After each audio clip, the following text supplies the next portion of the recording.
makan siang di tempat kakek. Namun setelah itu Darlin jarang berbicara, jarang bergerak. Tetap diam, tak berbicara sehingga membuat Yos terus menatapnya. Mungkin saja dibebani oleh kakek, namun tidak terlalu memikirkannya juga.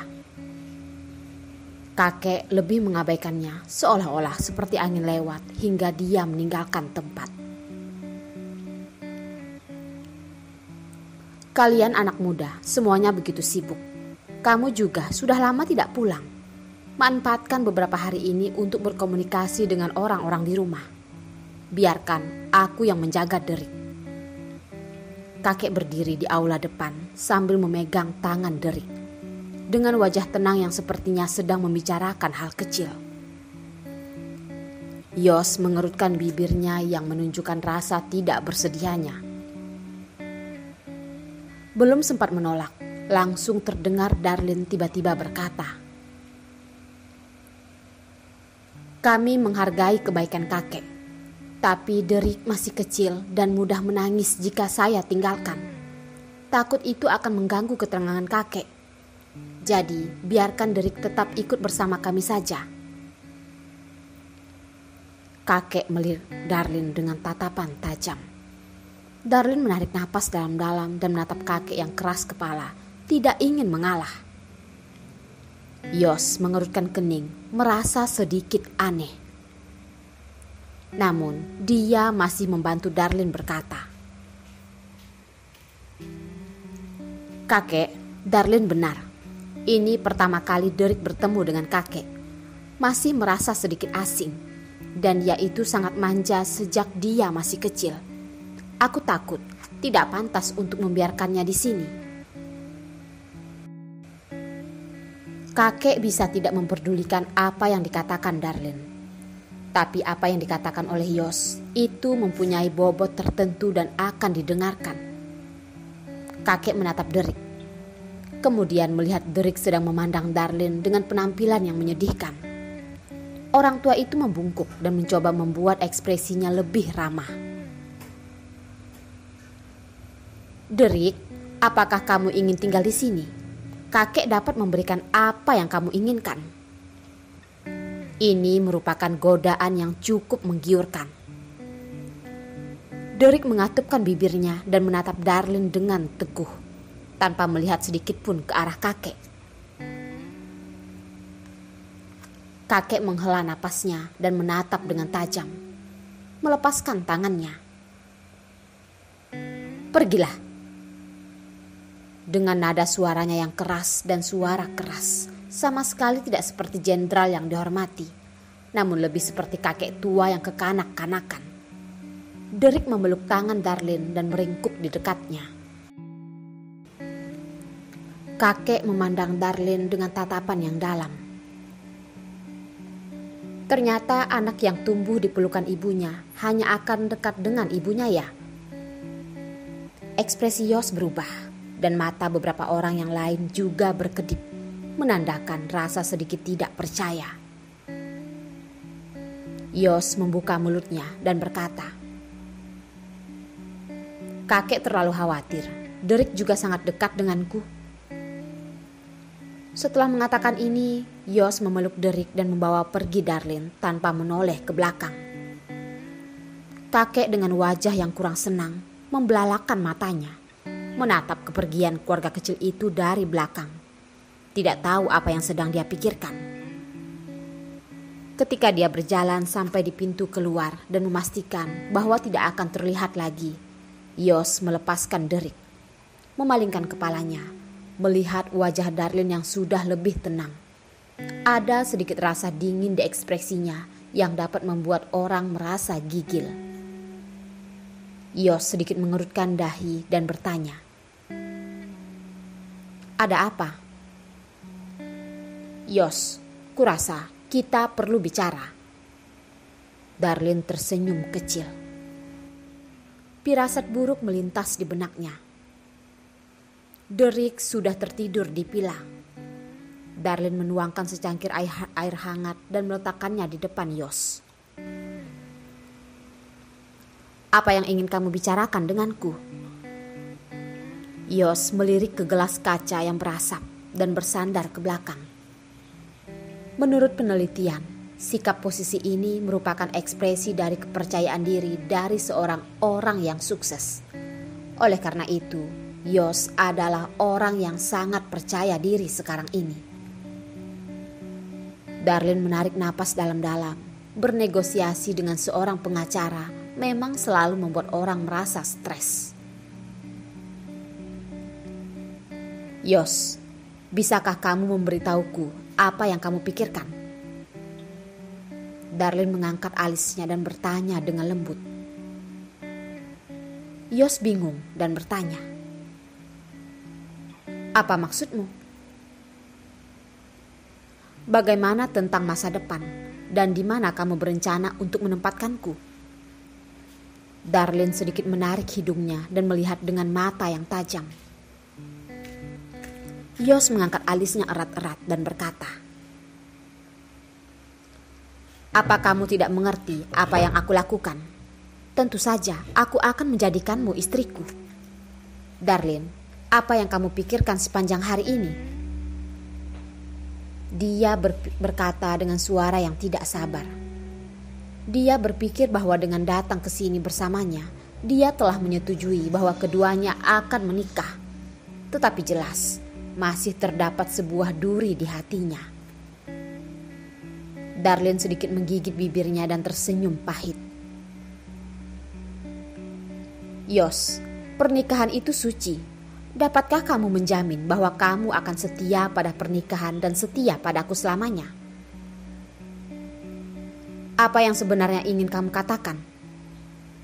Yos menatapnya dengan tajam. Darlene sedikit menahan dan mengatakan semua hal yang ada di otaknya dan berkata, "Jane." "Apa?" Yos curiga dia salah mendengarnya. Darlene menarik napas dalam-dalam dan berkata, "Aku tahu perasaanmu terhadap Jane selama bertahun-tahun. Dan aku juga memahami bahwa kamu tidak bisa melupakannya dalam waktu singkat. Tetapi, jika kamu ingin mendapatkan istri yang penurut, maka aku rasa kamu telah menemukan orang yang salah. Aku tidak akan membiarkan pernikahanku menjadi pion di tangan orang lain. Yos, kau dapat melihat dengan jelas bahwa lelaki tua itu tidak menyukaiku. Dan dia tidak akan hanya karena derik lalu menyukaiku. Bukankah kamu juga bisa memilih wanita lain?" Darlene sedikit mengerutkan bibirnya. Yos menyipitkan matanya dan mendengus. "Aku sangat mengagumi otakmu. Maksudmu adalah aku melamar kamu hanya karena untuk menutupi identitas Jane? Apakah kamu berpikir aku berencana untuk menyembunyikan istri siri di rumah mewah? Kamu kira kamu dan Derek adalah perisai aku terhadap kakek?" Suara Yos semakin keras. Wajah Darlene berubah ketika ditanya dan dia tidak bisa menahan suaranya. "Bukankah begitu? Kamu bisa menyelamatkannya tanpa memikirkan keselamatan dirimu sendiri di saat kebakaran. Saat kejadian di keluarga Jane, kamu juga orang pertama yang menyelamatkan dan mengeluarkannya dari kantor polisi.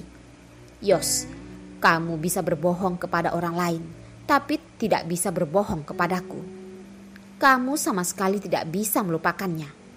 Jika bukan kasus Jerome, mungkin kamu akan membawanya menemui kakek kan? Lagi pula, kalian ini sudah mencapai jenjang pertunangan." Yos merasa sangat sakit hati. Dengan menghela napas, menatap ke arah Darlene. Dari mana pikiran sembarangan ini masuk ke dalam otak wanita ini? Atau apakah semua otak wanita seperti ini?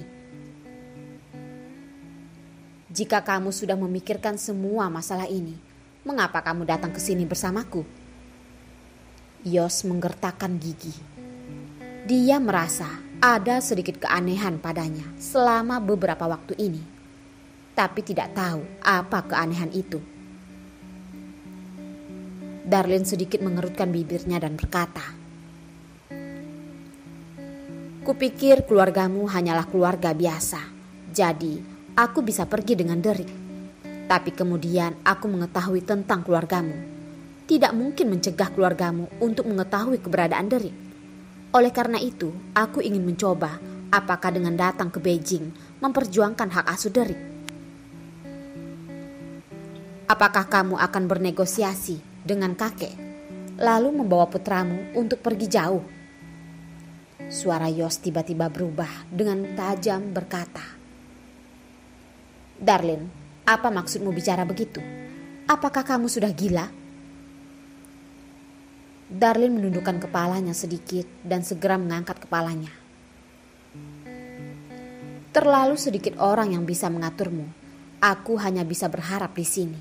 Bahkan jika gagal, bahkan jika Derek akan pergi ke keluargamu di masa depan, setidaknya aku bisa jaminan bahwa keluargamu menyukainya, dan ini juga jaminan baginya." Aku sungguh sudah meremehkan pemikiranmu. Angan-anganmu sungguh nyaring. Kamu tidak memikirkan jika kamu menjadi Nyonya Lu yang sesungguhnya baru akan memberikan kehidupan yang lebih baik untuk Derek. Yos tertawa sinis. Darlin terdiam. Tentu saja dia memikirkan hal tersebut. Tetapi memikirkan Yos, memikirkan harus menerima pernikahan seperti ini, memikirkan harus melihat dia ke depannya, harus berurusan dengan berbagai wanita. Hatinya sakit seketika. Yos membungkuk dan menghampirinya. "Darlin, aku bisa memastikan jika kamu percaya padaku, aku pasti akan memberikan sebuah pernikahan yang setia untukmu. Aku pastikan kamu akan menjadi nyonya besar di keluarga Lu. Tapi intinya, kamu harus bisa patuh dan menghadapi kakek. Tapi jika kamu tidak percaya padaku, Derek adalah anakku. Tidak peduli bagaimana dengan keluargaku, aku tidak akan pernah membiarkannya. Jen tidak bisa menjadi Nyonya Lu. Tapi ada begitu banyak selebriti di Beijing yang ingin menikahiku. Wanita-wanita itu tidak seperti Jen yang membunuh orang dengan pisau tumpul. Mereka hanya ingin berada di dalam rumah saja. Kehebatan mereka adalah menyembunyikan pisau dalam senyuman dan membunuh mereka dengan satu pukulan. Tebak, berapa banyak kesempatan yang harus kamu sesali?" Yos mengancam dengan suara suram. Wajah Darlin pun pucat. Sedikit kesenangan terlintas di hatinya. Wanita sungguh menyebalkan, dan dengan kata-kata yang diucapkan sungguh membuat merasa ingin memukuli orang, membuat dia gugup. Beberapa lama kemudian, Darlin tersenyum pahit dan berkata, "Sepertinya aku sudah tidak ada pilihan lagi." "Tentu saja ada. Pilihan kamu adalah berada di sampingku tanpa syarat apapun dan mempersiapkan diri kamu untuk menjadi Nyonya Lu dengan tenang. Jangan mempermalukan diriku." Yos berkata dengan jujur. Darlin menundukkan mata dan terdiam. Sangat jelas dia sudah setuju. Yos pun menghela napas dengan lega dan puas. Seketika membelai keningnya yang pusing. Kakek mempersiapkan perjamuan dengan cepat. 2 hari setelah pulang dari rumah kakek, Darlin melihat busana malam yang diberikan Yos kepadanya dan baru menyadari ternyata dia